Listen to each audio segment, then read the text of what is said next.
Nianaran'ny événement zany dia mitondra ny anarana hoe Lokabe. Lokabe novoaka tamin'ny 23 novembre lasa teo hatramin'ny 13 décembre zany izy io.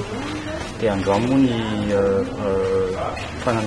fanomezana vahoaka farany zany 17 décembre 2015. Tena marihana fotsiny dia hoe nandritran'ny télé-herinandro dia folo zany no isan'ireo olona izay tsara vitana. Dia tahaka n'izany moa zaraina tao ny moto anaky telo akanikasika mazava ho azy. Dia misy nahazo ny écran plat anaky 32 pouces. Dia nisy koa tsara vitana nahazo tablette Pixie sy ny téléphone maro samihafa zany. Zany izy amin'ny ankapobeny dia araka ny volazako teo moa zany dia androany no famaranana ny événement Lokabe. Namaranana anay zany fizarana ireo izay tsara vitana.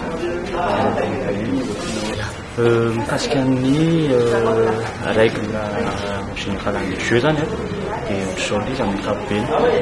Ny zany ilay olona manao rechargement na hoe mividy fahana amin'ny alalan'ny Orange Money à partir de 1000 ariary na 1000 ariary zany. Izay ny condition voalohany. Dia rehefa manao an'izay izy dia mahazo ticket anankiray zany. Dia ny condition faharoa manao voly zany hoe transfert d'argent plus de 25 000 ariary zany izy io. Raha manao an'izay izy dia mahazo ticket anankiray ho amin'ny fisarihany foana amin'izay fotoan'izay.